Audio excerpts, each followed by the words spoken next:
tous, merci Michel. Donc c'est l'occasion pour moi effectivement de me présenter puisque comme vous avez pu le constater, donc Michel est parti à la direction du DSSE de l'AMU et j'ai été recruté par l'AMU et l'association Coquel fin décembre et je vais arriver officiellement à la direction du projet courant février. Pour me présenter rapidement, donc je suis actuellement DGS adjoint à l'Institut national universitaire Champollion. Donc, on était établissement pilote sur Pégase depuis 2018 et en production depuis 2021. Donc, je connais bien le projet depuis son démarrage. Donc, quelques infos complémentaires sur l'actualité du projet.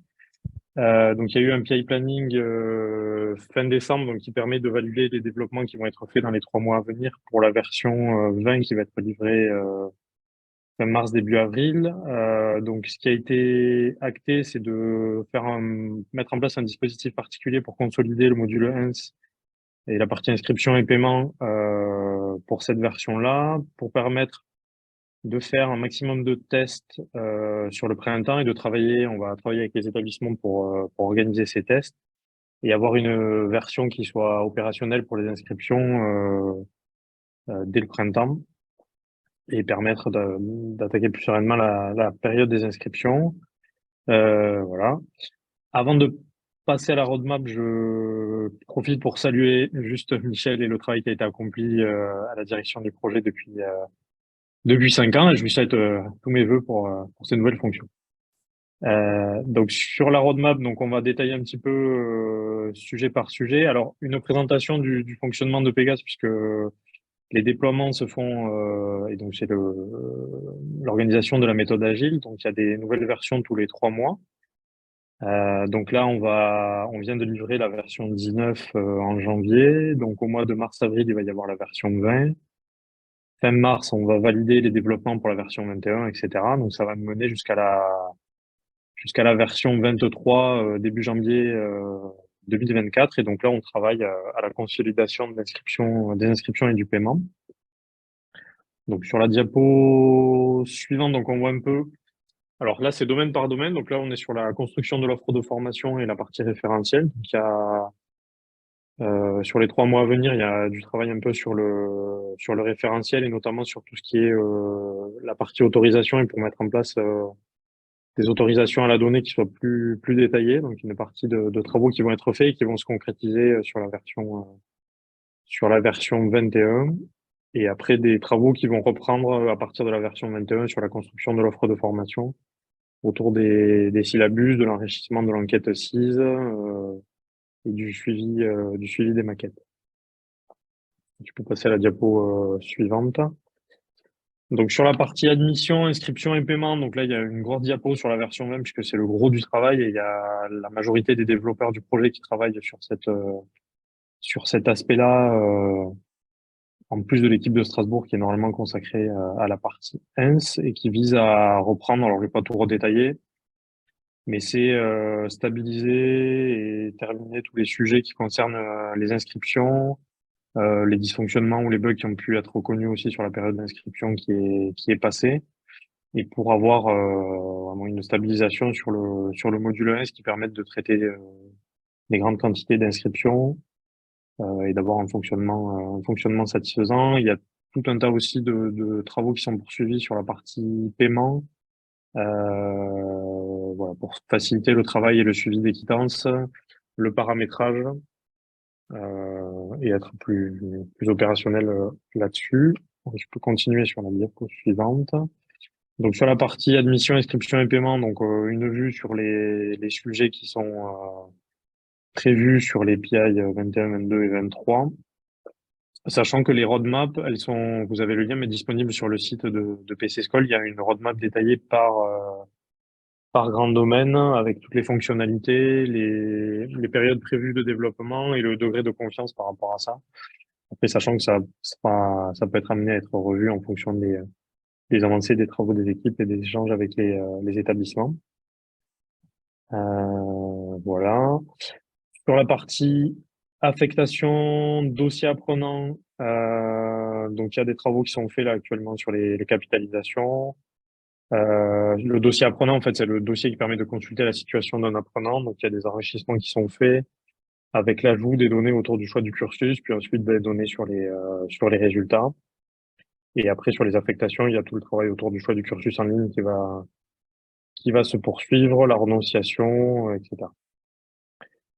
On peut passer à la diapo suivante. Et donc, sur la partie notes, résultats, diplomation, là aussi, donc les travaux qui vont reprendre à partir d'avril et de la version 21, sur la mise en place du calcul récursif qui n'est pas encore opérationnel, la saisie des notes des notes session 2 et session 1, c'est de stabilisation là, du système de calcul pour permettre de retravailler sur la session 1 après avoir eu des résultats de session 2.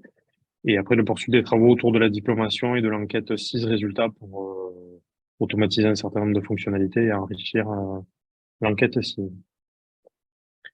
Donc maintenant, on va passer sur la partie déploiement. Donc là, une vue synthétique sur les différentes vagues avec les travaux qui se font d'accompagnement, de formation et la montée en puissance au fur et à mesure des vagues. On peut passer à la diapo suivante parce que c'est un petit peu plus détaillé. Donc là, on a une vue par année de démarrage avec donc les phases pilotes, les vagues de déploiement et après les passages, les dates de passage de mise en production. Et donc quand il y a un P, c'est une mise en production partielle. Donc là, c'est les vagues anciennes que vous connaissez déjà. Et donc sur la diapo suivante, on a donc la vague 3 qui a été retenue en février 2022. Et la vague 4, sur laquelle enfin, les réponses ont été envoyées fin janvier 2023. Donc, on a une quinzaine d'établissements qui sont essentiellement sur un démarrage en 25-26. Et après, sur la diapo suivante, on a les démarrages enfin, les dates d'année de mise en production. Donc, on voit que pour la rentrée 2023, on est encore sur une quantité raisonnable d'établissements, puisqu'on a à ce jour 8 établissements qui partiraient en production à la rentrée 2023. Et deux qui seront en déploiement partiel, qui sont Paris 8 et l'Université de La Réunion. Et après, le gros des déploiements arrive sur l'année 2024, où il y a une trentaine d'établissements qui arriveront, des écoles, des universités avec des tailles conséquentes, et également les écoles du ministère de la Culture, écoles d'archi et écoles d'art qui vont aussi basculer sur Pégase.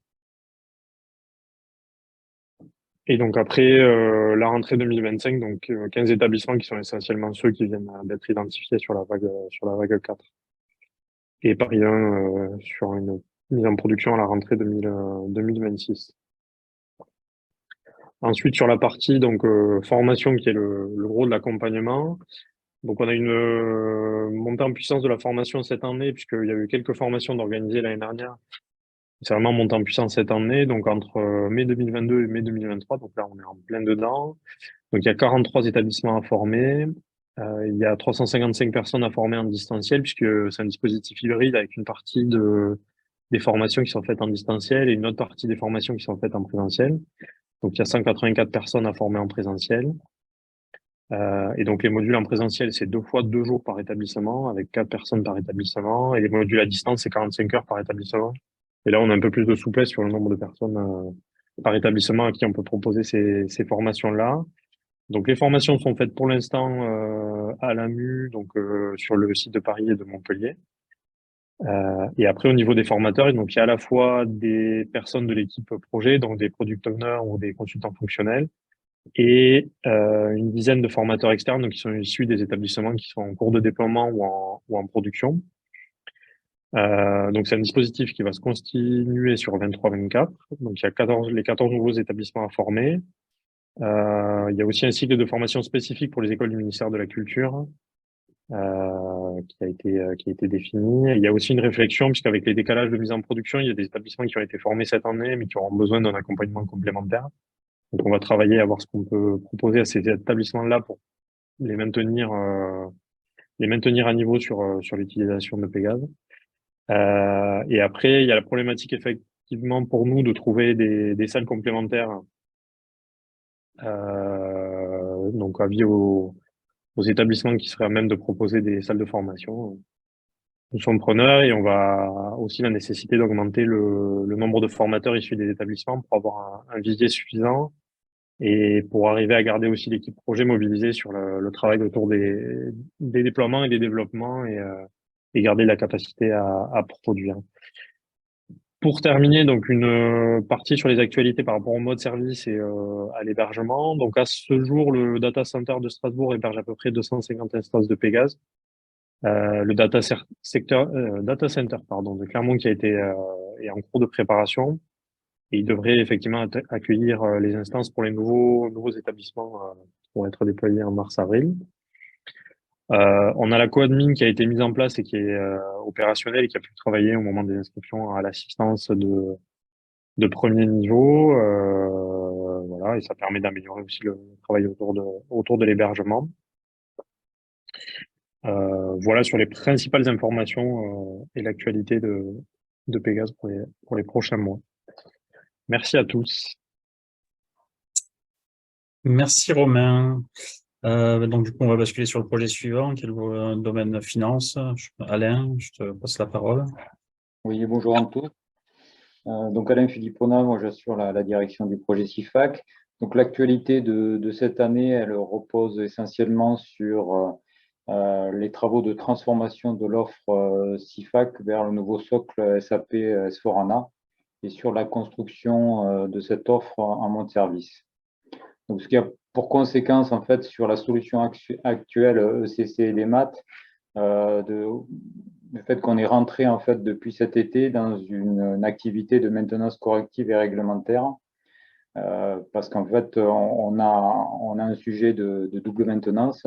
Donc l'objectif c'est vraiment de limiter au maximum, au strict nécessaire, on va dire tout ce qui est évolution sur la solution actuelle, et seules les nouveautés seront mises en œuvre sur la nouvelle solution.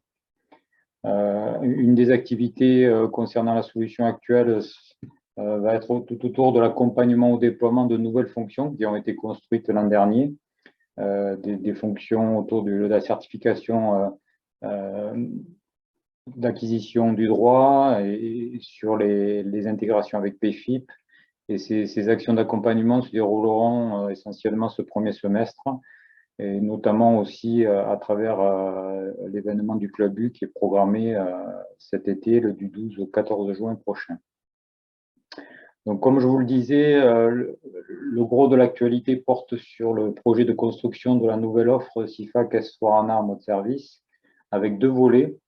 Le premier volet porte sur la construction elle-même du produit, qui a été lancé en fait depuis cet été suite à la notification du nouveau marché intégrateur.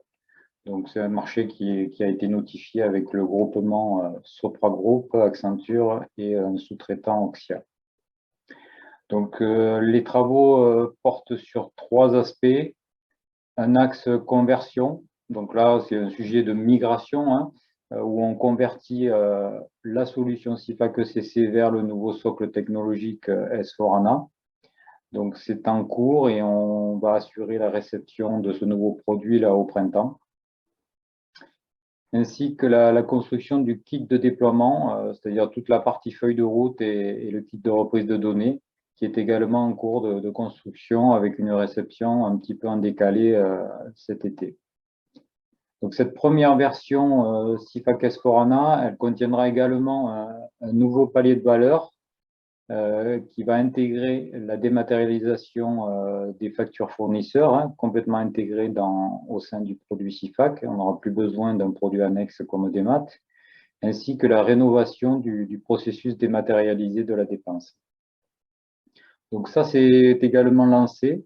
Il y a un ensemble d'établissements qui participent à la construction de ce palier de valeur et on a prévu de réceptionner cette solution cet automne, évidemment avec des points de visibilité avant, hein, bien sûr.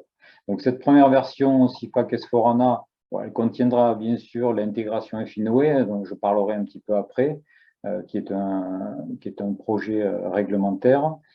Et ce produit, en fait, il va être enrichi de paliers de valeur là sur plusieurs années, hein, puisque là, on est en train de préparer le premier déploiement qu'on appelle le déploiement pilote, avec quelques établissements pilotes qui démarreraient en janvier 2024. Mais en fait, ce produit va être enrichi progressivement par palier tout au long de ces vagues de déploiement. Donc, à minima, en plus de la première vague pilote, on prévoit 2 vagues de déploiement et probablement une 3e vague. Tout ça, ça dépendra beaucoup de la capacité collective à la fois de l'AMU et des sites à embarquer l'ensemble des déploiements sur 2 ou 3 vagues.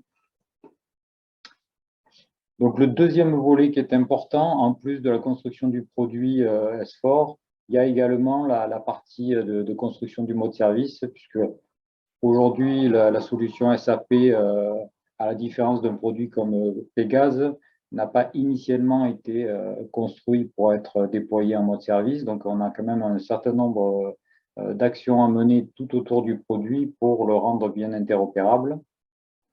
Donc, il y a un volet contractuel.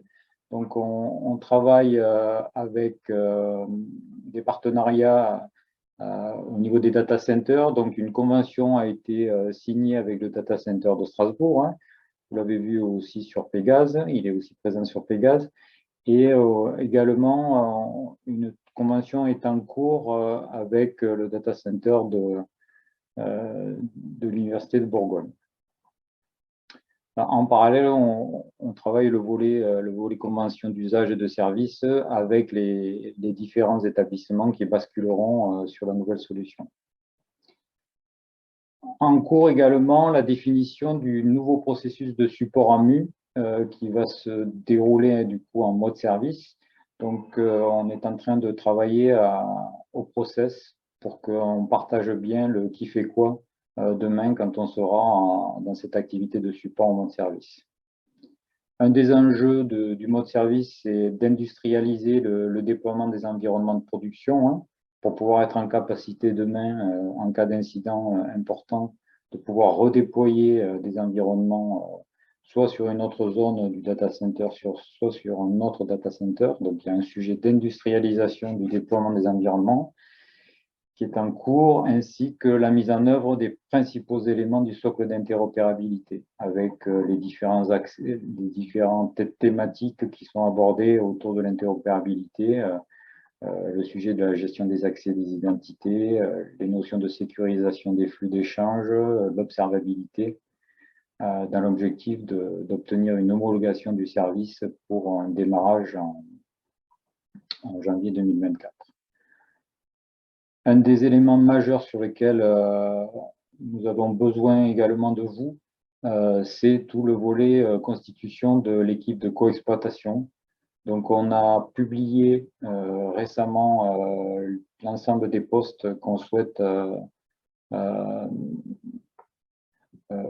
recruter sur l'équipe de coexploit. Donc, je vous invite à regarder la page de l'AMU Recrute, hein, qui permet d'identifier l'ensemble des postes qu'on cherche et on cherche à recruter au sein de l'ESR pour pouvoir constituer ce noyau de l'équipe de coexploitation. Donc, on a vraiment besoin de vous pour justement démarrer une première exploitation pilote cette année. Donc, pour cette année, il y a 2 établissements pilotes fermes qui s'engagent dans l'aventure CIFAC S4HANA mode service. Donc, il y a l'Université de Limoges et notre propre établissement, l'AMU. Il y a également un 3e candidat potentiel qui reste à confirmer, dont on attend les éléments. On le saura d'ici une semaine ou 2. Voilà, donc 2 ou 3 établissements pilotes pour un démarrage en janvier 2024 et avec un lancement du déploiement là au mois de mars. Au-delà de ce projet majeur de transformation de CIFAC, nous adressons également 3 autres projets. Le projet Infinoe, qui est un projet réglementaire dont la solution est maintenant construite. Elle reste toutefois à être mise au point et réceptionnée avec des sites pilotes. Donc, on va travailler sur cette réception avec un groupe de travail pilote en production à compter de mi-février, tout au moins avant fin février. Et il y a tout un dispositif d'accompagnement qui va être organisé ce printemps avec l'ensemble des sites pour préparer justement ce déploiement généralisé qui va être opéré par la DGFiP en octobre prochain. Donc avec tous les sujets autour de la mise en qualité des données, la préparation, la feuille de route, et ce sera une des thématiques du PEVU. Second projet majeur aussi, c'est le projet ESR Mission qui vise à dématérialiser de manière complète la gestion des déplacements. Donc la solution elle est construite avec sur la base d'un corps modèle de la nouvelle version V10 de nous, ainsi qu'avec l'intégration native avec SIFAC. Donc les premiers démarrages dans cette nouvelle configuration s'effectuent en février, c'est-à-dire dans une semaine, hein, avec les premiers démarrages de Paris-Dauphine et de Centrale Supélec. Et ensuite, sur une durée environ de 6 mois, mois par mois, de manière échelonnée, il va y avoir environ 16 sites qui vont être déployés, donc avec une moyenne de 3 sites par mois environ, pour pouvoir lancer tous les démarrages de ce qu'on appelle la vague A et la vague B. En parallèle également, les équipes accompagnent les établissements de la vague D, c'est-à-dire il y a environ 16 à 20 établissements qui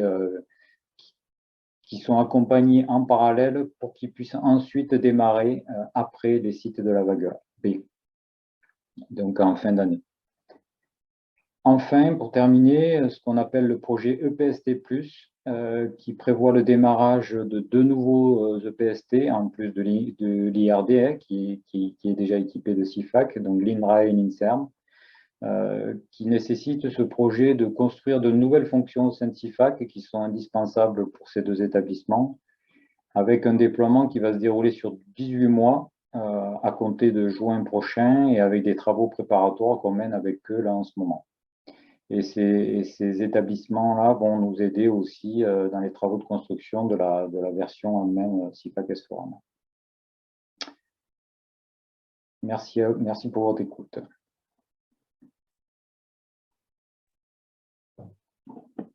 Bonjour à tous. Je vous propose de prendre la parole. Je suis Thierry Duport-Nahem, en charge de l'offre SIRH de l'AMU, donc de SIAM PMS, et jusqu'il y a quelques semaines, Arpège également, donc pour lequel nous venons de terminer la maintenance et l'accompagnement, donc fin d'année 2022.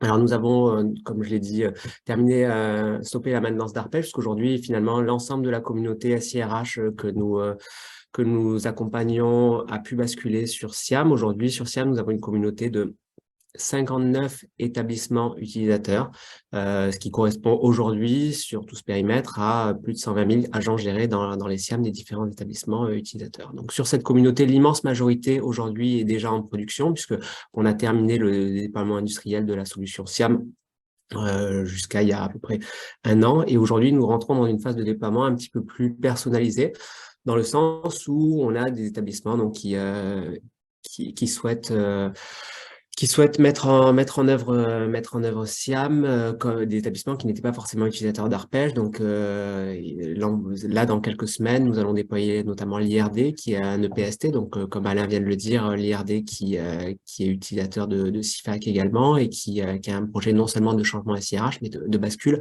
en pré-liquidation de la paye, hein, qui est le mode d'exploitation que nous proposons sur SIAM, contrairement à une liquidation directe de la paye au sein de son propre établissement.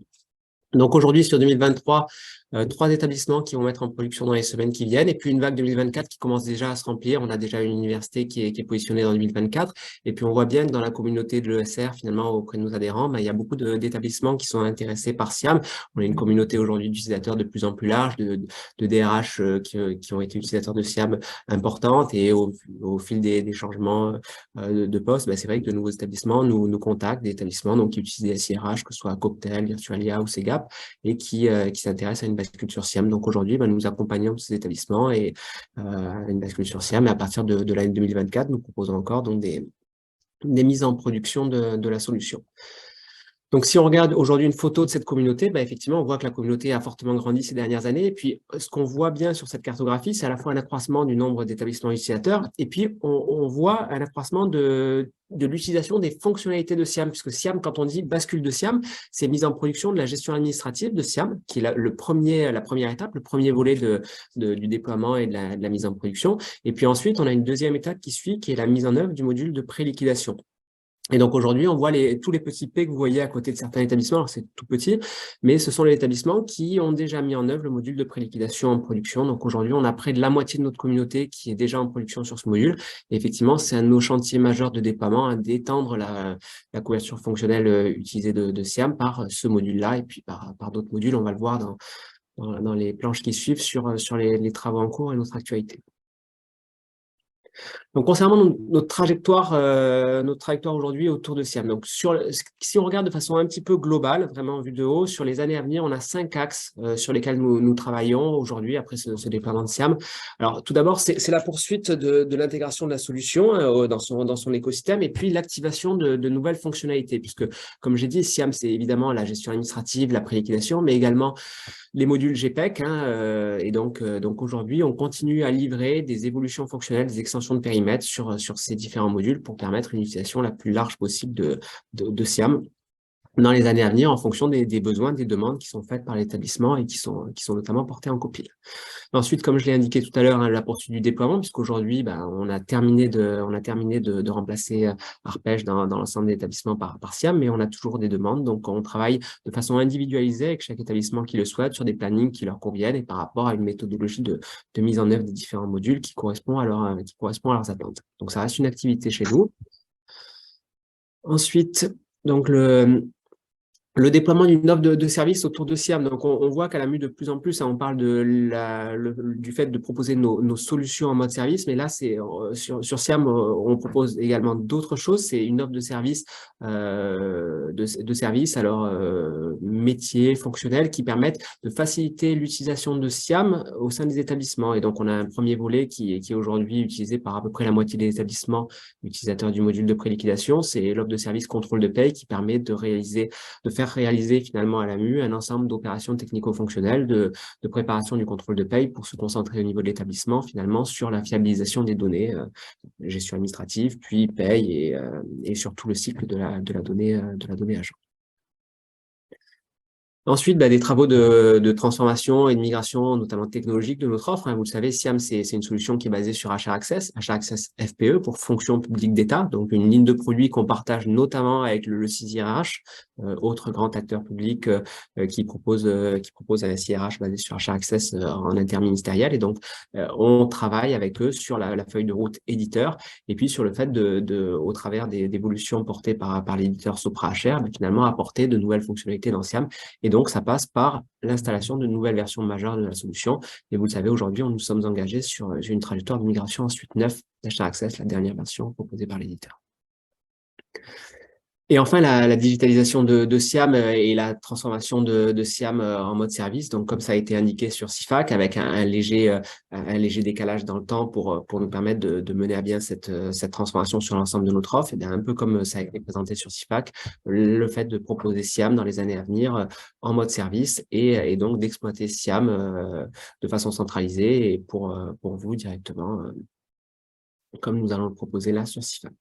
Donc voilà, de façon un petit peu globale, si on vient se recentrer un petit peu plus sur l'année 2023, donc sur l'année 2023, les travaux vont porter sur l'amélioration de certains modules et notamment les modules GPEC avec de nouveaux processus guidés entre agents et managers, la mise à disposition d'un nouvel univers BO autour de la GPEC, puisque nous proposons plusieurs univers BO sur SIAM, gestion administrative, contrôle de paye.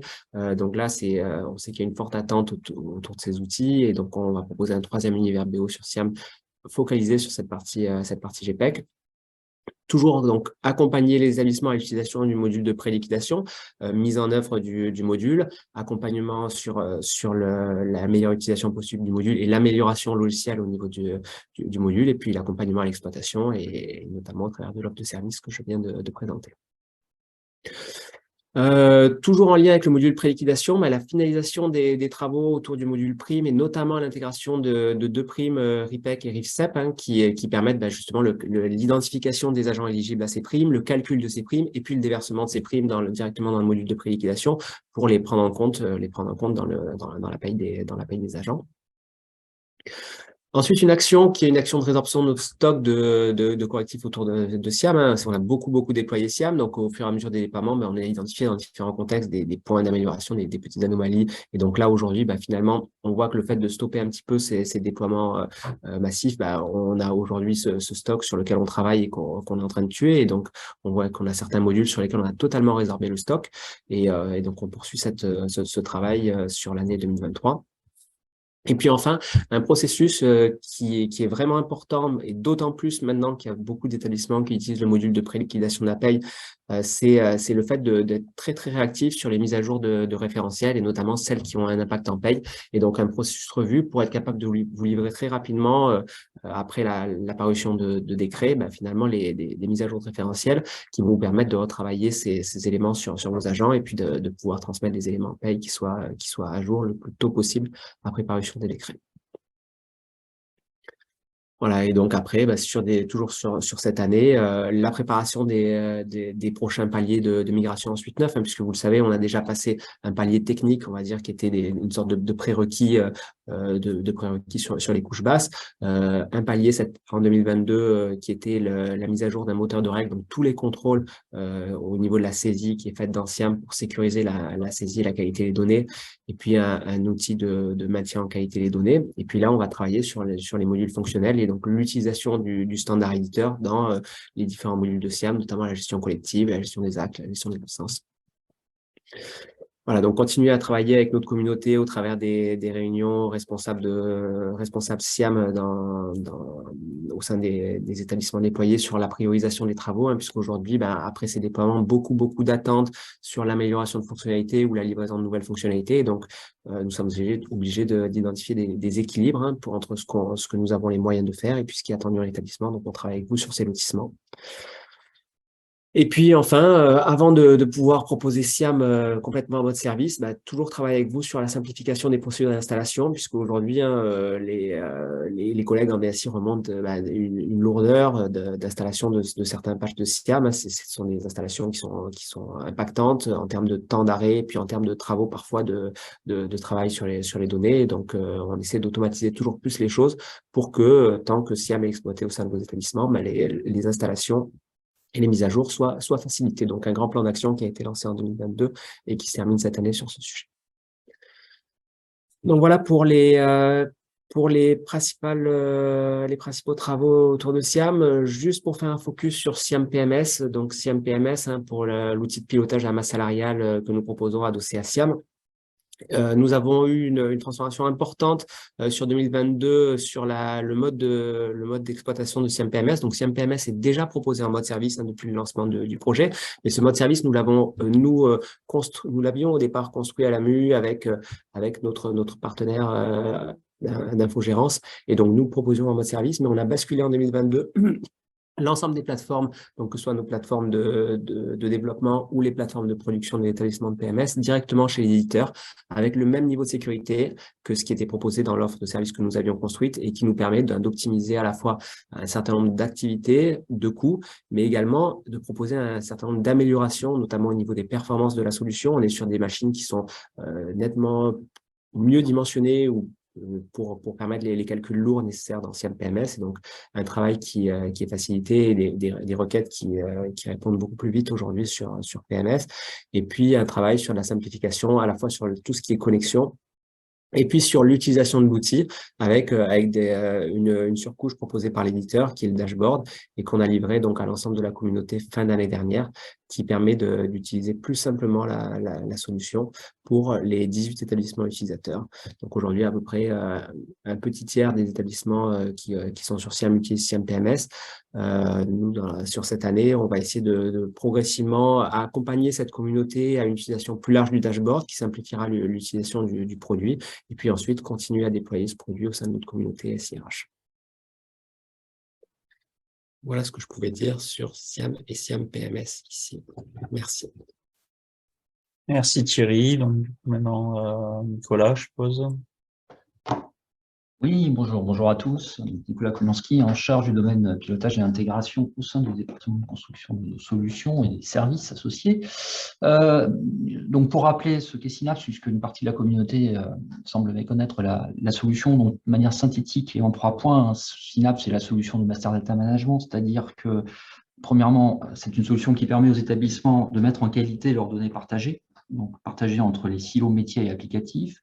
Ensuite, de maintenir dans le temps cette qualité, ce qui est fondamental, et d'automatiser les flux d'échange ou processus techniques d'échange de ces données partagées entre les différents silos métiers et applicatifs. Voilà. Donc Synapse aujourd'hui est en production ou en cours de déploiement dans 23 établissements, universités, écoles et EPST.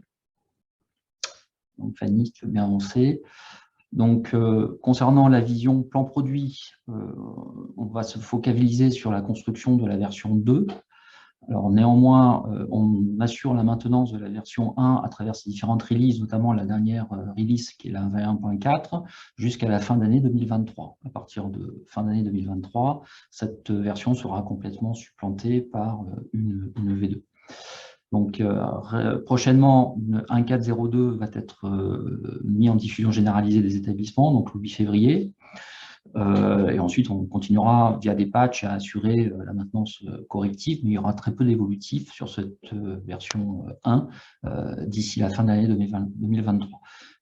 J'en profite quand même pour rappeler aux établissements utilisateurs que fin d'année, on arrêtera de maintenir la compatibilité de Synapse avec le système de gestion de base de données Oracle, puisque la migration vers PostgreSQL a été faite déjà depuis 1 an et un certain nombre d'établissements utilisateurs ont basculé sur ce mode de fonctionnement avec Postgre. Donc, on a une tendance résolument tournée vers l'utilisation de composants open source à l'AMU globalement, mais sur Synapse en particulier, en tout cas sur tous les développements dits spécifiques. Donc, sur la construction de la V2, celle-ci va se faire en 3 releases ou en 3 lots majeurs. Il y a un premier lot qui est intitulé V2.0.0.0, qui est le socle de performance. Donc, celui-ci sera livré à partir du mois de mai de cette année, avec une phase pilote qui débutera en mars, le 20 mars, qui va s'étaler effectivement sur les mois de mars et avril. Donc, ce socle de performance intègre une nouvelle technologie, enfin, qui n'est pas nouvelle en tant que telle, mais qui est nouvelle pour Synapse, qui est une technologie de moteur de recherche type Lucene, afin de permettre de dédoublonner les personnes sur de très grosses volumétries. Voilà, donc un certain nombre d'établissements utilisateurs depuis des années augmentent périodiquement leur volumétrie, puisque Synapse intègre maintenant un certain nombre d'historiques. Et puis, on s'est aperçu, notamment avec le déploiement de l'Université de Strasbourg l'an dernier et une reprise historique sur 5 ans de leurs apprenants, qu'on arrivait aux limites de la solution en termes de performance de temps de traitement. Donc, l'intégration de cette technologie moteur de recherche permettra d'obtenir des performances fortement améliorées et presque insensibles en fait à l'augmentation de la volumétrie. C'est ce que nous recherchons. Nous avons également fait des travaux sur toute la chaîne d'intégration, de consolidation, de validation et de diffusion des données pour optimiser les performances. Ensuite viendra un deuxième lot, donc V2.0.0.1, qui est la migration de BX5 vers EBX6. Donc, Synapse repose sur une solution éditeur. Donc, EBX est vraiment le moteur de Master Data Management développé au départ par Orchestra Network, qui a été racheté par TIBCO. TIBCO rachète un peu tous les grands acteurs majeurs du secteur autour de l'intégration et du management de la donnée.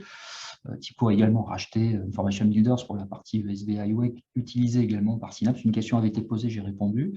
Donc, il y aura cette migration majeure BX6 qui arrivera fin d'année 2023 avec une nouveauté fonctionnelle qui est le portail déploiement. C'est-à-dire qu'aujourd'hui, toute la partie déploiement, outillage de mise en qualité pour initialisation des référentiels se fait via un certain nombre d'outils satellites à la partie EBX. il y a beaucoup de démarches méthodologiques ou de scripts ou d'outils indépendants finalement du corps modèle de la solution. On est en train de l'intégrer pour automatiser, ou en tout cas automatiser le plus que l'on pourra, ce processus de déploiement avec finalement un processus auto-guidé permettant aux établissements d'être beaucoup plus autonomes sur cette partie qui est une partie un peu délicate du projet de déploiement de Synapse. Pour conclure, la construction de la V2, globalement, arrivera le dernier lot, la V2 002, qui est la construction du référentiel tiers au périmètre des besoins des domaines finance et recherche. Donc, concernant l'expression ou le recueil des besoins au périmètre finance, nous avons déjà mené un certain nombre d'ateliers, il y a eu 6 ateliers au total réunissant 12 établissements au cours du dernier semestre de l'année dernière, pour recueillir les besoins, définir les modalités de fonctionnement entre Synapse et SIFAC en version S4HANA, qui sera principalement l'application métier AMU utilisatrice de ce référentiel des tiers, avec également le domaine recherche, et pour mieux cerner les besoins autour de la recherche, et notamment la gestion des partenariats autour des projets de recherche, on va constituer également un groupe de travail qu'on lancera au 2e trimestre de cette année.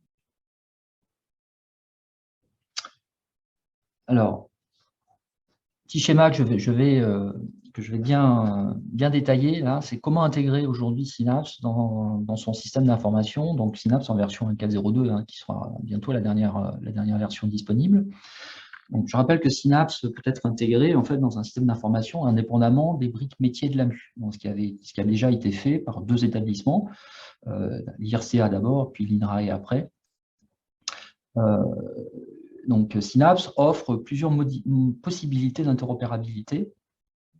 Alors, en termes d'acquisition de données, on peut pousser la donnée partagée en mode avec des fichiers ou avec des web services. Donc, on a un médiateur d'acquisition qui marche aussi bien en mode flux unitaire événementiel, c'est-à-dire la possibilité, dès lors que une donnée est modifiée, de pouvoir l'envoyer à Synapse pour qu'il l'intègre et après puisse évidemment la rediffuser, ou également on peut le faire en mode low ou en mode stock, c'est-à-dire la capacité finalement à périodiquement, une fois par jour ou plusieurs fois par jour, de refaire une extraction complète de ces données de référence et de les pousser à Synapse, aussi bien encore une fois en mode fichier ou en mode web service. Donc aujourd'hui, il y a les 2 possibilités de fonctionnement, ce qu'on appelle l'événementiel, hein, ou fil de l'eau, ou par extraction complète. Et ça, notamment pour faciliter l'intégration de Synapse avec des systèmes propriétaires, notamment des SIRH, pour améliorer, enfin, j'allais dire pour faciliter effectivement cette intégration qui peut être un peu long parce que le mode événementiel est parfois compliqué à mettre en place dans ces applications propriétaires. Donc ensuite, sur la partie diffusion de la donnée, parce qu'une fois que la donnée est mise en qualité et contenue, consolidée dans un référentiel, il faut pouvoir effectivement y accéder et la partager dans le reste du système d'information. Donc là, on a un médiateur de diffusion qui marche comme le médiateur d'acquisition, aussi bien en mode flux unitaire événementiel qu'en mode low, c'est-à-dire par extraction différentielle complète, donc la possibilité de renvoyer finalement toute la population de personnes contenues notamment dans le référentiel des personnes. Donc ça peut se faire de la même manière en mode fichier, en mode web service ou via une file de messages. C'est-à-dire que Synapse va alimenter une file de messages, charge aux applications utilisatrices de venir consommer cette file de messages pour intégrer les données dont elles ont besoin. Donc on voit que Synapse est prévu pour à la fois pousser la donnée en mode publication-souscription, c'est-à-dire qu'on vient s'abonner à la donnée qui nous intéresse au niveau de Synapse, et Synapse automatiquement, dès qu'il y a une modification de cette donnée, va envoyer un flux de mise à jour, ou venir chercher la donnée dans le référentiel. Alors par cette file de messages, ou par un médiateur de consultation via une panoplie de web services de consultation permettant d'interroger le référentiel, aussi bien sur les nomenclatures, les structures que sur les personnes. Donc une nouveauté également avec cette 1.4.0.2, c'est la possibilité, indépendamment de l'ESB Highway, de pouvoir personnaliser, donc modifier les valeurs dans les flux de données à travers un web service développé par l'établissement suivant la technologie de son choix, donc ce qui permet de s'affranchir complètement de la technologie Highway pour interopérer avec Synapse. Donc, Highway étant finalement aujourd'hui dans le socle technique interne de Synapse, mais n'étant pas une brique obligatoire pour les établissements. Voilà. À noter également, ça c'est pas une nouveauté, ça existe déjà depuis plus d'une année, la possibilité, très classiquement, indépendamment des web services, d'aller faire du requêtage SQL sur une base miroir. En revanche, sur une donnée à J+1, hein, donc une tâche de réplication qui peut être planifiée la nuit, par exemple, pour resynchroniser cette base miroir avec les bases référentielles. Donc aujourd'hui, il y a effectivement tous les moyens de pouvoir accéder aux données dans Synapse suivant différentes technologies et modes d'accès. Alors, concernant les connecteurs disponibles, puisqu'on parle d'interopérabilité, évidemment, il y a tous les connecteurs avec les applications métiers, autres que Synapse. Et puis, ça continue de se développer, hein, notamment avec la construction Pégase ou la construction de CapLab. On a également dans notre catalogue de connecteurs un connecteur vers le système d'information de gestion des bibliothèques Exlibris d'Alma, un certain nombre d'ouvertures vers l'open data pour récupérer les structures de recherche ou récupérer ou normaliser les adresses avec l'API adresse data.gouv. Hein. Donc Synapse a une fonction qui permet de corriger les adresses automatiquement en s'appuyant sur cette référence externe fournie par cette API. En projet piloté par l'AMU, un connecteur avec ADUM, en association avec ADUM et l'Université de Paris-Dauphine qui sera pilote. On veut également monter un groupe de travail sur OSE. Un certain nombre d'universités utilisent OSE pour gérer leur vacataire d'enseignement. Donc, c'est un connecteur qui est en prévision. Et puis, fournir un autre connecteur LDAP SUPAN dans une autre technologie qu'Highway, permettant aux établissements plus facilement de personnaliser cette partie-là, puisque le schéma SUPAN, bien qu'étant normalisé, nécessite une intégration au niveau de chaque établissement avec un certain niveau de personnalisation.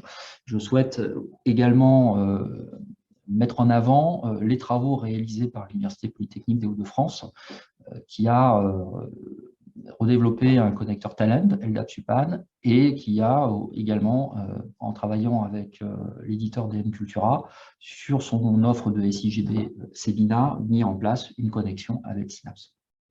Donc voilà, aujourd'hui, le paysage en termes d'interopérabilité autour de Synapse. Voilà, donc moi j'en ai terminé pour cette rapide présentation. Je vous remercie. Merci Nicolas. Donc on avait commencé par non, on repasse sur la scolarité, mais sur Apogée. Isabelle, voilà. Excusez-moi, je redémarre, je n'avais pas activé mon micro. Donc bonjour à tous, je suis Isabelle Cohen, donc je suis en charge de l'offre logicielle sur la sphère de la formation vie de l'étudiant, et donc plus particulièrement en fait les logiciels Apogée et FCA Manager dont je vais vous présenter les plans logiciels. Donc sur Apogée, avant de vous présenter la roadmap du produit, un petit point sur la situation. Donc aujourd'hui, nous avons 74 établissements qui exploitent Apogée. Sur ces 74 établissements, donc 90% sont des universités, des établissements publics expérimentaux ou des grands établissements. Ce qui fait que, au final, au travers de ces différents apogées, ce sont environ 1,6 million d'étudiants dont la scolarité est gérée. Il y a une communauté qui est d'utilisateurs qui est très active. Nous avons plus de 700 abonnés sur la liste Apocide. Nous organisons des cafés Apogée mensuels, donc qui sont animés à la fois par le département développement et accompagnement des compétences et par l'équipe projet Apogée, ce qui permet d'avoir donc un double regard métier et outils. Les ordres du jour de ces cafés sont co-construits avec vous et ils sont liés donc à l'actualité réglementaire et également à l'activité produit. Et donc ces cafés ont lieu de façon mensuelle et regroupent à chaque fois une 60aine de participants. Et donc c'est à chaque fois une matière très riche qui nous est apportée pour la construction du produit. Par rapport au plan produit, donc comme on l'a déjà indiqué à plusieurs reprises, hein, l'effort est maintenu sur la maintenance du produit. Hein. On sait que Apogée est en cours de remplacement par Pégase, mais il reste fortement utilisé. Donc toutefois, il y a une priorisation des dossiers traités qui est fait sur l'actualité réglementaire. Quand nous instruisons les différents dossiers, donc bien sûr, nous travaillons et nous échangeons avec le projet Pégase sur les aspects métiers, sur la façon dont cela va être implémenté, mis en œuvre, et aussi pour aborder toute la partie reprise des données. Et par ailleurs, donc, nous portons une attention particulière sur les aspects sécurité d'Apogée, puisque Apogée commence à être un petit peu ancien, mais nous le maintenons à niveau et nous effectuons régulièrement des montées de version. Et puis, nous sommes bien sûr toujours en veille sur ces aspects-là. Donc, sur l'année 2023, nous avons prévu de vous diffuser 3 versions. La première, d'ailleurs, a déjà été diffusée il y a 2 jours. La seconde, pour les inscriptions administratives, est prévue pour fin avril et une 3e version donc, qui est prévue à la fin de l'été. Donc, il y a une 4e version qui apparaît sur la diaporama et elle devrait être disponible plutôt fin janvier 2024. Au niveau des dossiers que nous allons traiter, donc, il y a la prise en compte de la circulaire de 2019 pour l'impression des parchemins. Donc, nous travaillons depuis un petit temps déjà, je crois que ça va faire 2 ans à peu près, avec le ministère sur cette circulaire. Et donc, le ministère devrait publier bientôt une nouvelle circulaire avec les modèles de diplôme qui vont avec. Et du coup, nous allons les prendre en compte dans Apogée. Donc, il y a déjà, nous avons pris un peu d'avance, hein, puisqu'il y a déjà toute une partie pour le paramétrage de l'édition de ces diplômes qui a été réalisée et qui a été diffusée dans la version de janvier. Et après, sur la partie, donc ça contient en fait les évolutions applicatives, on va dire. Et après, sur la partie éditique, nous allons vous diffuser les évolutions, les modèles en deux lots. Un premier lot qui devrait être disponible fin avril et un deuxième lot qui sera plutôt sur la fin de l'été. Donc bien sûr, la mise à disposition de ces éditions est conditionnée à l'apparition effective de la nouvelle circulaire et des modèles de diplôme. Sur l'année, nous allons également travailler sur l'archivage pour revoir les traitements existants. On va prendre en compte vos retours puisque certains établissements ont commencé à utiliser ces traitements d'archivage et ont mis en avant des évolutions qui étaient nécessaires. On travaille aussi avec la chef de projet archivage qui est arrivée à l'AMU pour revoir le périmètre des données et nous allons construire un outil de consultation des fichiers d'archives. Les enquêtes 6 inscrits et résultats 6 donc, ont évolué et ont fait l'objet d'une diffusion donc, dans la version 6.30.70 de janvier. Nous sommes en contact avec l'équipe du portail Mon Master. Donc aujourd'hui, il n'y a pas d'évolution prévue côté Apogée. Hein. L'outil ne devrait pas être impacté, mais nous restons quand même vigilants et échangeons régulièrement avec l'équipe Mon Master pour s'assurer que nous sommes bien alignés. Et côté Parcoursup, donc avec qui nous sommes aussi toujours en contact, nous allons faire un petit peu évoluer le flux au pays pour respecter des contraintes RGPD notamment. Et donc, c'est dans la version de fin avril que seront pris en compte ces évolutions. Pour la version, la 6.40.30, là, de fin d'été,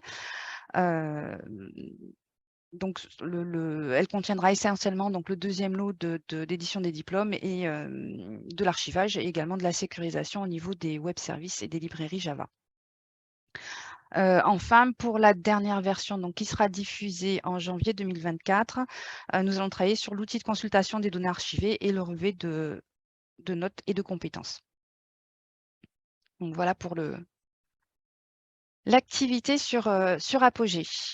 Côté EFSA Manager. Donc aujourd'hui, pour la communauté FCA Manager, donc nous avons 50 pardon, établissements qui exploitent aujourd'hui FCA et 2 établissements qui sont en cours d'implantation, donc l'Université de Montpellier et l'Université du Mans.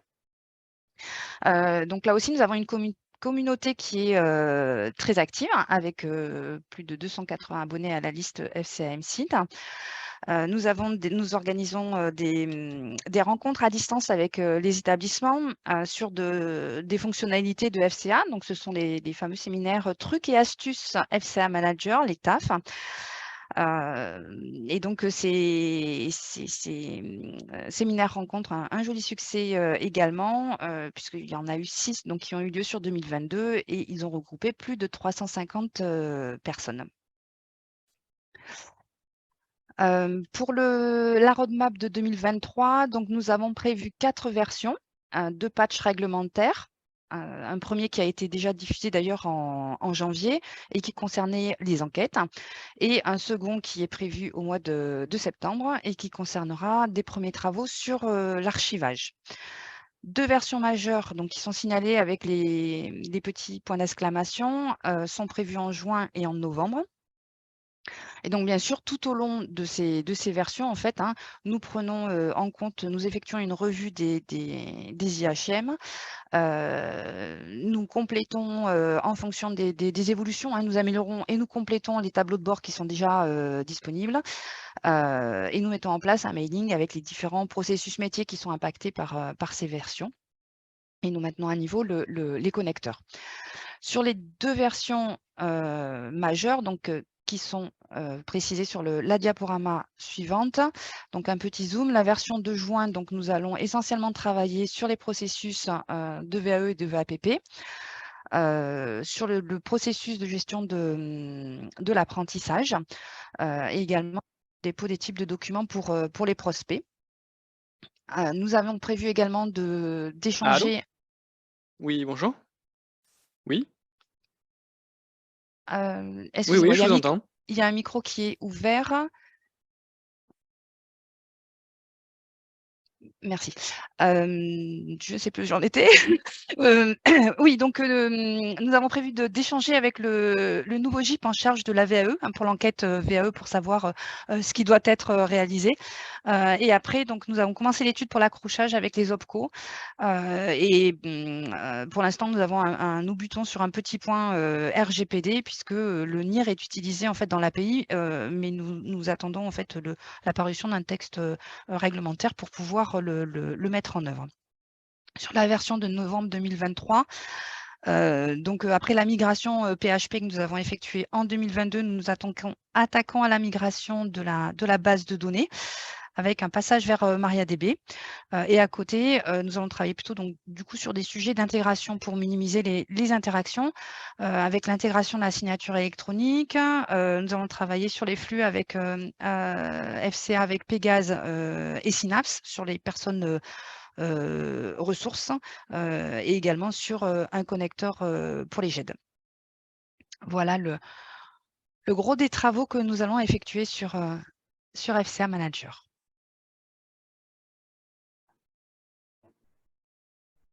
Merci Isabelle. Et donc après, on termine par la recherche, Pascal. Merci Michel. Bonjour à tous, je suis Pascal Perrotin et je suis coordinateur de l'offre logicielle sur le domaine SI Recherche. Donc, trois produits et projets, CapLab, Synchro et Dialogue, je vais les passer les uns après les autres. En commençant bien sûr par CapLab, parce que cette année, c'est une année à marquer d'une pierre blanche, puisque c'est une année notable. Nous faisons cette année la première vague de déploiement du logiciel CapLab. Donc, CapLab, logiciel qui est en lien avec la cartographie des projets de recherche, les appels à projets, un socle de fonctionnalités destiné aux unités de recherche et aussi aux centrales des établissements sur le soutien à la recherche, disponible en mode SaaS uniquement, d'accord, et sur lequel, eh bien, vous voyez, nous avons une vague 1 qui est constituée sur la droite de l'écran par un certain nombre d'universités. Et puis également, on poursuit le déploiement des pilotes. Donc, vous voyez, il y a des couleurs un peu différentes entre du bleu foncé et du bleu plus clair. Pourquoi? Eh bien parce que les pilotes sont tous à des niveaux d'avancement différents, distincts, et chacun va déployer l'outil à son rythme à l'issue de plus de 3 ans maintenant de fonctionnement en mode pilote. Donc, sur le déploiement lui-même, la vague 1, elle est constituée par un certain nombre d'ateliers collectifs qu'on va faire au semestre 1. Il y en a 9 en tout, qui visent à une prise en main progressive de CapLab. On estime qu'à l'issue de ces 9 ateliers, en juin, les établissements auront rempli l'ensemble des prérequis, intégré les données, personnes, projets, etc., et pourront utiliser CapLab de manière semi-autonome. Bien entendu, on continuera sur le S2 à assurer d'une part l'assistance, mais aussi un suivi individualisé de ces établissements. En parallèle, j'en parlais tout à l'heure, de la préparation de la vague 2 de déploiement. CapLab est un logiciel qu'on co-construit et en mode agile, et ça veut dire que eh bien, nous allons continuer à produire et à diffuser des versions majeures, mineures, qui apporteront de nouvelles fonctionnalités. Donc là, au mois de janvier, on a livré une version 1.6 pour l'instant uniquement à destination des pilotes. Mais à partir d'avril, on va passer sur un nouveau mode qu'on qualifie de mode déployé, c'est-à-dire que la 2.0 qui sera livrée au mois d'avril sera celle qui sera diffusée auprès des établissements adhérents de l'AMU qui sont dans la vague 1 de CapLab. Et ensuite, on a prévu une version 2.1 en octobre, sachant qu'on a un rythme de 2 ou 3 versions majeures par an depuis maintenant 4 ans. Les évolutions qu'on a déjà intégrées suite au retour des pilotes, bien entendu, et des dernières fonctionnalités qu'on a livrées, notamment en 2022, portent essentiellement sur le module projet qui est le cœur de CapLab, un module également sur les appels à projets, où là on va adapter le périmètre d'adressage de ces appels à projets, un périmètre restreint à des unités à l'intérieur de l'établissement et un périmètre qui pourra aller au-delà de l'établissement qui ouvre l'appel à projet, notamment pour inclure sur un site universitaire d'autres établissements, d'autres unités de recherche dans la fonctionnalité d'appel à projet de CapLab. Il y a aussi des éléments en lien avec la partie plus technico-fonctionnelle sur l'exposition des données, la partie API publique, que l'on doit rendre plus complète et puis pour lesquels on va intégrer de nouveaux composants technologiques. Et ça sera l'objet en fait du premier semestre de cette année. Et puis également sur l'intégration des données, on doit finaliser la mise au point d'une console d'administration que l'on fournit aux établissements pour monitorer, avoir un retour sur les flux d'intégration de données, notamment celui en lien avec l'intégration des données personnes pour un établissement qui n'aurait pas Synapse ou qui disposerait d'autres référentiels de données. Cette année, donc, comme je le disais, ça marque le passage du mode pilote sur un mode déployé. On va également faire évoluer la comitologie de CapLab. Jusqu'à ce jour, on avait un comité de projet. Le dernier aura lieu au mois de mars. On va transformer cette comitologie en un comité de pilotage. Alors, ce n'est pas juste le nom qui change. On va intégrer des nouveaux entrants. On va aussi associer des associations professionnelles, métiers ou autres, dans le cadre de cette comitologie. Donc, ça nous permettra de mettre au bon niveau et de faire jouer à ce comité de pilotage un vrai rôle d'induction et d'orientation métier sur la feuille de route de CapLab. Le S2 de cette année, en plus du suivi que l'on va opérer auprès des établissements de la vague 1 et des pilotes en cours de déploiement, va nous servir à réaliser ce qu'on a fait l'an dernier au S2 2022, c'est-à-dire des réunions d'avant-vente sur CapLab. Donc, l'an dernier, on a à peu près eu une vingtaine d'établissements qui nous ont contactés pour un intérêt au sujet de CapLab.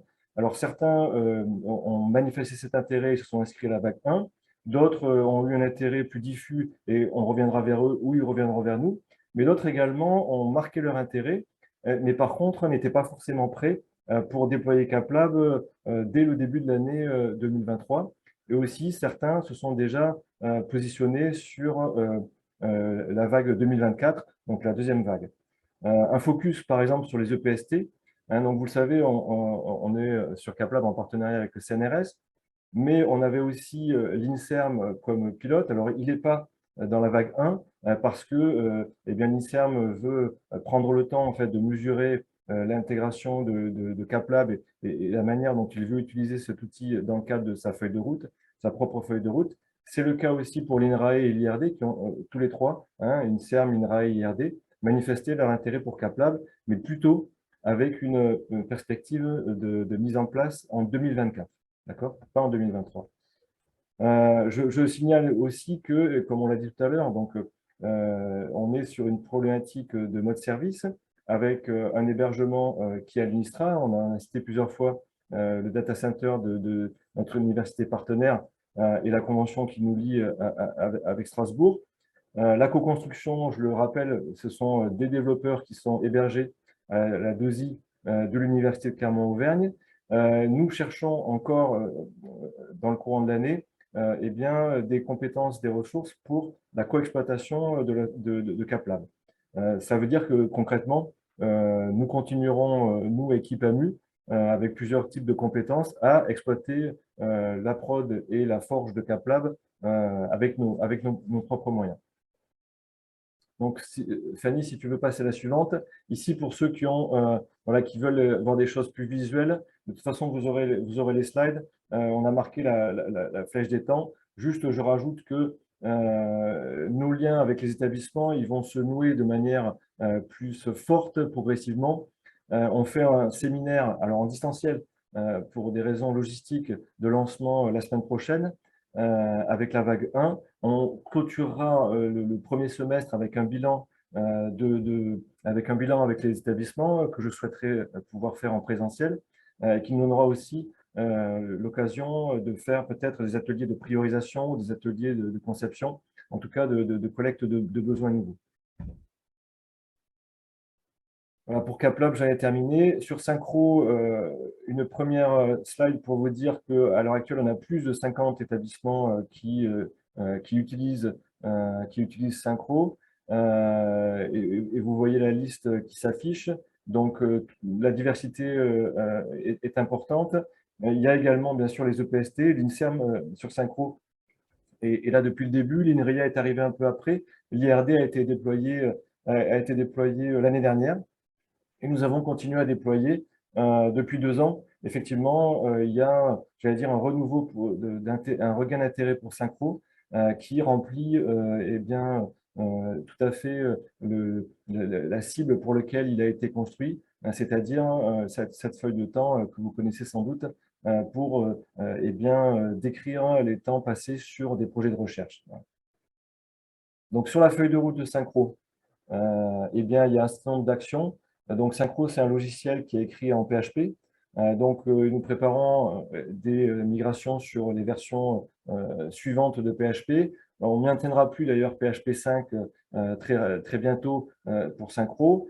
Nous avons mis Synchro, j'allais dire, dans la moulinette de l'AMU pour ce qui concerne la partie homologation SSI, la partie donc audit de code, sécurité. On intègre en fait dans le maintien en condition opérationnelle de Synchro, la remédiation suite aux audits de code et sécurité. On en a fait dernièrement, on a des choses à faire, par exemple en termes d'optimisation du code. Et puis, pour ce qui est encore du domaine technique, l'année 2023, nous allons analyser, étudier quel type de scénario pourrait nous permettre de passer vers une offre en mode service, ce qui aurait des avantages pour nous, pour diffuser en fait plus facilement les versions auprès de vous. Mais bon, il n'y a pas une appétence non plus par rapport à ce mode-là, sachant que eh bien, Synchro s'intègre assez simplement dans vos établissements. Donc ça, on va étudier ça cette année. Et puis, on va continuer à faire progresser Synchro avec de la maintenance, des corrections si besoin, des améliorations sur l'ergonomie, la diffusion de mails, des enrichissements sur les restitutions. Donc, on a une feuille de route qui est assez dense et qui nous est permise aussi par le fait que nous avons, l'an dernier, eh bien, complètement stabilisé notre périmètre organisationnel avec Synchro, c'est-à-dire une ressource, comme pour CapLab, qui est en co-construction à l'Université Clermont-Auvergne, donc qui est hébergée pareil à la DOSI de l'UCA, qui travaille, c'est une développeuse sur PHP, et qui travaille à temps complet sur Synchro. Et puis l'équipe ici qui fait le lien avec les aspects fonctionnels. Au plan métier, il y a des changements sur H2020 et maintenant Horizon Europe. Donc, on étudie avec le comité de pilotage et par groupe de travail eh bien, des améliorations, des évolutions du logiciel. De la même manière, au slide suivant, vous voyez en fait les flèches de temps qui n'apportent pas beaucoup plus que ce que je viens de vous dire. Donc, c'est une autre vision que vous aurez aussi dans les slides. Je termine par Dialogue. Donc, Dialogue, c'est la solution qui permet, la solution diffusée par le CNRS et avec la participation de l'AMU, qui permet d'outiller le dialogue de gestion autour des demandes de moyens dans les unités de recherche. Donc, initialement, unité mixte du CNRS. Il faut savoir que c'est une application qui a une grosse activité, une activité qui est cyclique et dans l'année qui se retrouve au moment de la campagne annuelle de demande qui s'étage du printemps au mois de septembre. Donc, la campagne 2023, c'est-à-dire les demandes pour 2023, elle s'est achevée au mois de septembre 2022. Et comme vous le voyez, il y a eu pas mal de demandes de moyens qui ont été faites dans l'application. Et au total, on a 1500 unités de recherche qui participent. Alors, grosso modo, il y a 2500 laboratoires de recherche. Et donc, on est sur une taux de pénétration important pour cet outil Dialogue.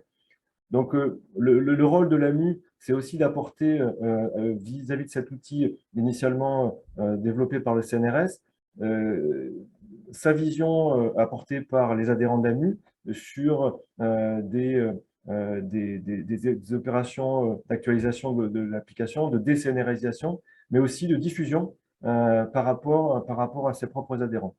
Donc, il y a eu une V2 de Dialogue qui a été construite en 2021, qui est pleinement opérationnelle en 2022, qui est beaucoup plus ergonomique, qui donne satisfaction. Et c'est cette V2 que l'on fait évoluer à la marge à l'heure actuelle, et notamment sur des effets en vue de donner plus d'autonomie pour les établissements. Notamment, avant, on devait passer par la DSI du CNRS pour intégrer des descriptions d'unités, pour intégrer pour donner des accès à l'application. Maintenant, il existe un module qu'on peut déporter et ça a été, par exemple, diffusé auprès de l'INSERM l'année dernière. Et maintenant, on pourra diffuser cet outillage à destination des nouveaux entrants dans Dialogue. Pour terminer sur ce sujet-là, en gros, l'utilisation de Dialogue, c'est surtout soit on déploie des nouveaux établissements dans une vision, j'utilise pour toutes mes unités Dialogue, parce que c'était une utilisation partielle, par exemple uniquement les unités mixtes du CNRS. Soit on peut aussi, comme l'a fait l'INSERM en fin d'année dernière, utiliser Dialogue à la fois pour les unités de recherche, toutes les unités, donc à l'INSERM il y a 400 unités de recherche, mais aussi des structures internes, c'est-à-dire des structures ad hoc, pour lesquelles l'INSERM utilise Dialogue comme étant un outil de demande de moyens à destination de lui-même et non pas de l'ensemble des tutelles. Et puis, on peut aussi, comme je l'ai noté également, avoir des établissements qui étaient en dehors de Dialogue, parce que soit ils avaient peu de connexion avec le CNRS, soit ils n'avaient pas pris ce pli-là, et donc qui veulent rentrer sur Dialogue et expérimenter Dialogue. Voilà le tour d'horizon pour 2023 sur ces outils du domaine recherche. Merci Pascal. Donc, vous voyez que sur tous les projets, dans tous les domaines, il y a des actualités importantes pour 2023. Vous voyez qu'il y a beaucoup de choses à faire, en particulier dans des solutions qui sont déjà en mode service, comme Pégase, comme CapLab, comme SIAM, PMS, mais aussi dans des nouvelles solutions qui vont basculer en mode service comme CIFAC avec S4HANA. Donc pour ça, on a besoin de bras, on a besoin de recruter des personnes. On fait des recrutements classiques, mais on a aussi besoin de recruter des personnes qui sont issues de l'ESR, puisque ce sont quand même les personnes qui sont les mieux à même de connaître vos besoins et d'être au plus proche de vos besoins et de vous proposer des solutions qui soient les plus proches possibles de ce dont vous avez besoin pour pouvoir vous satisfaire. Donc, il y a un certain nombre d'offres d'emploi qui sont disponibles. Je pense que ce serait intéressant que vous… Alors, on n'aura pas le temps de regarder la petite vidéo, parce qu'il faut quand même laisser du temps aussi à Guirec pour présenter l'accompagnement des établissements. Mais vous allez avoir, comme ça a été dit, demain le support de présentation. Donc, vous allez pouvoir accéder à cette vidéo. Vous pouvez d'ores et déjà accéder au site de l'AMU sur recruton.fr et vous pouvez bien entendu diffuser ces éléments à toutes vos équipes dans vos établissements pour pouvoir aussi qu'on puisse aller vers des recrutements aussi en mise à disposition ou en détachement ou en convention avec des établissements. Donc, il y a plusieurs manières de faire. On va pas uniquement travailler avec des contractuels, que ce soit en CDD ou en CDI. On souhaite aussi travailler directement avec des personnes qui sont déjà en poste au sein de l'ESR. Donc, c'est important que vous puissiez diffuser au sein de vos établissements et au sein de vos collaborateurs toutes ces emplois et qu'on puisse construire ensemble les solutions pour vous. J'ai dit qu'il y avait qu'on pouvait prendre quelques minutes pour répondre à des questions. J'ai l'impression que la majorité des questions ont eu leur réponse directement en ligne. Il en reste peut-être quelques-unes pour lesquelles il n'y aurait pas eu de réponse, mais j'arrive plus à savoir lesquelles. Donc, sur tout ce qui était highway, je pense que les réponses ont eu lieu. Si vous avez des questions, n'hésitez pas à vous manifester sur les projets. Monsieur Mout, j'ai l'impression que vous souhaitez poser une question. Oui, j'avais posé… vous m'entendez? Oui, oui. J'avais posé une question à propos de CIFAC, son passage sur Sapana. Quels étaient si on pouvait connaître les établissements qui étaient en préconfiguration et qui seraient pilotes, de façon à ce qu'on ait des retours d'expérience, et notamment si on avait des éléments sur le nombre de traitements opérés, ce genre de choses, pour avoir une idée de scalabilité de ces solutions. Si, par exemple, sur mon université, il est dans le scope des testeurs, enfin, en termes de taille des testeurs ou pas, sans savoir un peu à quoi ce qu'on doit appréhender. Voilà. Je vais laisser Alain répondre. Alors, on l'a évoqué lors de cette présentation, en fait, les deux premiers établissements pilotes qui vont exploiter la solution S4HANA en mode service sont l'Université de Limoges et notre propre établissement l'AMU. Et il y a également un troisième établissement qui est à l'étude aujourd'hui, qui ne s'est pas encore complètement manifesté. On ne sait pas si on aura un troisième établissement. Donc, c'est ces deux établissements-là qui vont exploiter la solution là, dès janvier 2024 et sur lequel on pourra assurer des retours d'expérience auprès d'autres établissements. Bon, je reviendrai vers vous directement pour échanger sur ce sujet-là, Monsieur Philippe Bonin. Très bien.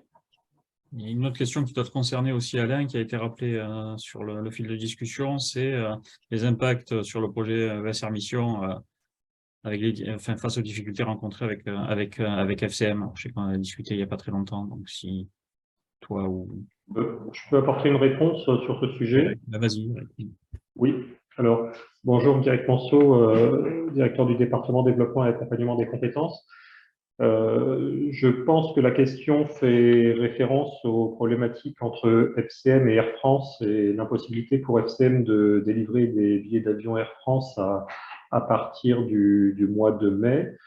Donc, sur ce point-là, juste un premier élément, c'est une situation que nous avons déjà rencontrée au niveau de l'AMU dans le cadre d'un accord cadre précédent qui était avec Travel Planet et pour lequel, malgré le retrait de mandat d'Air France à Travel Planet avait pu continuer avec l'accord d'Air France à diffuser des billets d'avion auprès de ses clients, dont les universités qui utilisaient cet accord cadre à l'époque, en passant par une filiale. Donc, il y a cet élément pour nous qui est un élément d'historique qui est plutôt rassurant quand on a vu réapparaître à nouveau cette même difficulté.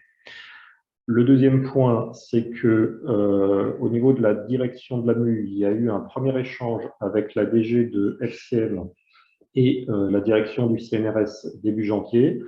À ce moment-là, FCM nous a indiqué vouloir privilégier la résolution commerciale de ce contentieux avec Air France et souhaiter, dans ce cas-là, pouvoir le faire de manière sereine avec Air France, ce qui a les différents articles qu'il y a eu dans la presse spécialisée sur la fin du mois de décembre ont crispé un peu la situation entre Air France et FCM. Leur objectif, c'était sur janvier de reprendre des discussions avec Air France et de revenir vers nous sur fin janvier. La réunion est fixée. On a une réunion en direction de l'AME, direction du CNRS et DG de FCM mercredi prochain. Et dès que FCM nous aura présenté ses solutions pour continuer à proposer des billets Air France aux établissements, nous reviendrons vers les établissements pour vous donner ces éléments d'information. Volontairement, on a cherché à être discret sur ce sujet, c'est pour ça qu'on n'a pas communiqué, mais néanmoins, nous avons analysé les différentes, les problèmes qui se posaient et les pistes qui pouvaient être identifiées. Et dans tous les cas, au niveau de ce marché, qui est un marché important pour l'AMU, pour le CNRS et pour les établissements qui sont sur ce marché, qui est un marché stratégique, il y aura une solution qui sera proposée en termes de billetterie d'avion dans tous les cas. Voilà. Merci, Guirec. Il y avait une question sur Pégase, aussi la mise à disposition d'environnement pour les informaticiens, pour pouvoir faire des développements locaux. Donc, Roméré, qui est le nouveau directeur, a dû partir dans une autre réunion, mais je vais quand même pouvoir y répondre. Donc, déjà, les API, et les interfaces et les contrats d'interface sont publiés, donc vous pouvez y avoir accès. Ils sont documentés. Vous pouvez y avoir accès aussi pour pouvoir commencer les développements sur ces interfaces-là. Mais de toute façon, dans le cadre d'un projet de déploiement qui se déroule sur plusieurs semestres, donc soit 3 semestres de préparation, soit 5 semestres de préparation, dès le début du démarrage du déploiement, des environnements de bac à sable, des environnements de test Pégase sont mis à disposition, ce qui vous permet d'avoir entre 1 an et demi et 2 ans et demi pour pouvoir développer et adapter vos interfaces, qui normalement est largement suffisant pour que l'ensemble des applications développées localement puissent être adaptées. Alors après, il y a peut-être quelques cas de figure où vous avez un très très grand nombre d'applications locales, mais pour le moment, on l'a pas rencontré.